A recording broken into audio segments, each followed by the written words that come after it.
I want to do one more special case here for u substitutions. I'm actually not totally sure if there's an official name for this. I'm calling it now just sort of a double substitution, because what's going to happen is you're going to make an initial u equals kind of claim, right, and get a substitution there.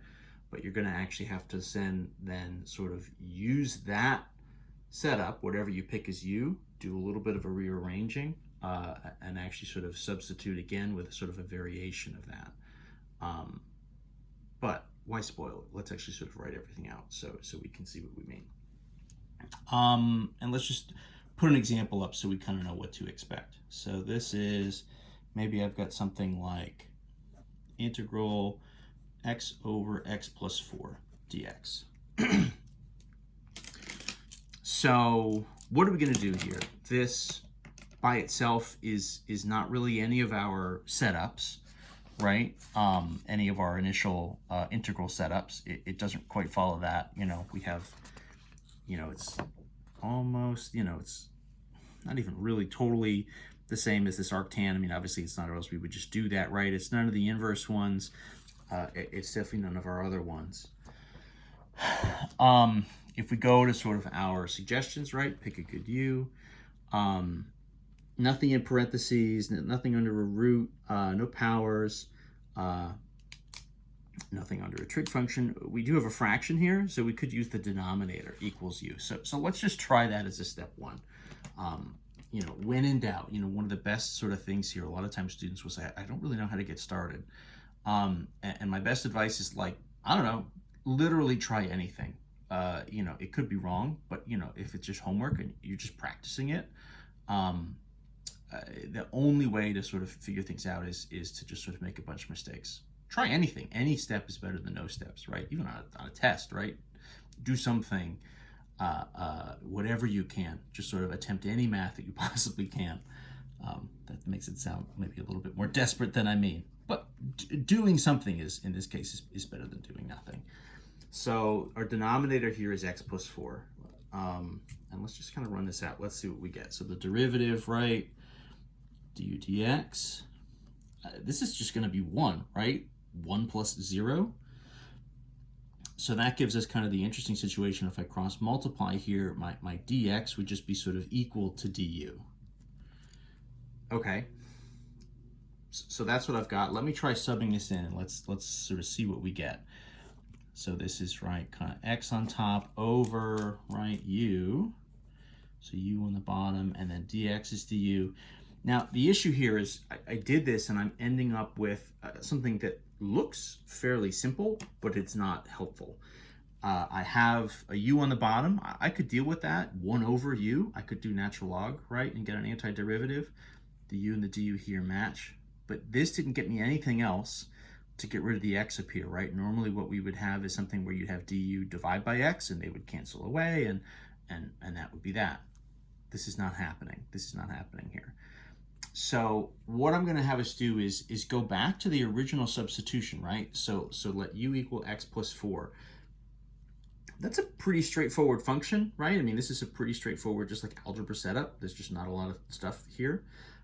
What I'm trying to do in general is I'm trying to get everything written in terms of u. And so the x up here is what's causing issues. So what I'm going to do is actually take this, and I'm literally just going to solve for x, right? So I can pick u to be anything I want. So if u is x plus 4, I can actually just like do a quick little algebra move here, right? If u is x plus 4, and I just subtract the 4 from both sides, x itself would be equal to u minus 4. So what I'm going to do here is essentially do a double substitution. That's why I'm calling it that, this name that I made up.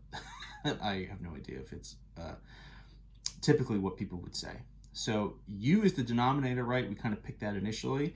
And then to sub in for the top, I'm going to use this other just rearranged version of it, honestly, right? I'm not really doing anything mind-blowing here, so I'm going to call that u minus 4, right, is my numerator, u is my denominator, and then this is du. And then you might say to me, okay, like, is that better? Question mark.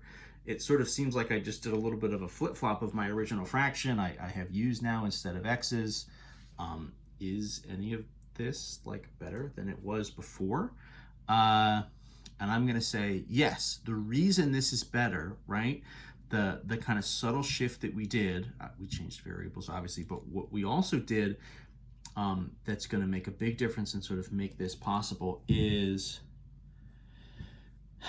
I changed it up such that I have one term on the bottom and then two terms up on top, versus up here where I have one term on top and then two terms on the bottom. We've done stuff like this earlier where if I had this new form where there's one term on the bottom, I'm so sorry, the sun just like disappeared and now it is so dark in here. So let me just let the light readjust. There we go.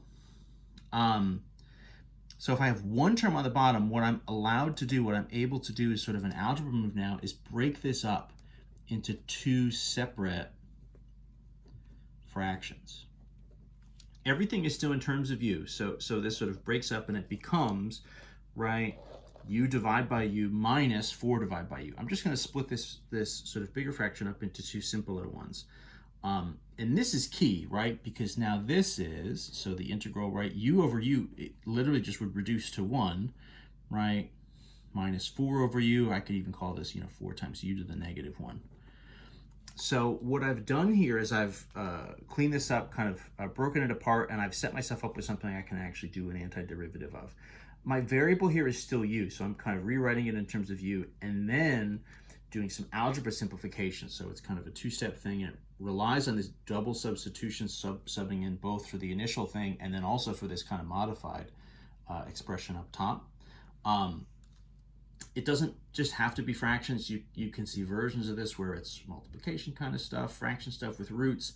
There's lots of different ways where this can show up. If your initial u substitution just doesn't clear away your stuff, one thing to sort of try as an alternative, if it doesn't seem like there's another good option for you that's going to get the job done, is try some of this secondary substitution. See if you can kind of rewrite and then sub in again. In any event, the actual antiderivative here, right? So my antiderivative for 1 would just be 1 times u. The variable here, right, is u, right? So don't accidentally mess up and write this as an x. 4u to the minus 1, right? So that's minus 4 times natural log of the absolute value of u. The whole thing is plus big C. And then all I'm going to do to sort of wrap it up is I'm just going to reuse what was my original u expression, which was x plus 4. So then this becomes, right, kind of quantity x plus 4 minus 4 times the natural log in parentheses of another x plus 4 plus C. And that's going to be our final version. That's going to be our final answer. So kind of an interesting thing, right? I've sort of said this before in previous videos. Part of what we're doing is we're doing more integration stuff, and for a lot of this course, we're really just going to be kind of trying to be clever with integrals. We're kind of just going to be looking for different algebra moves, different calculus moves, trigonometry moves. We're kind of just going to pull out every tool in the toolbox, every trick in the book. We're going to sort of throw at these at one time or another. So this is a nice algebra move that we can use to help clean up something and sort of rewrite it, to take something that wouldn't work as a u sub. We do this sort of quick cleanup, rewrite, and we get something that does work. So job well done.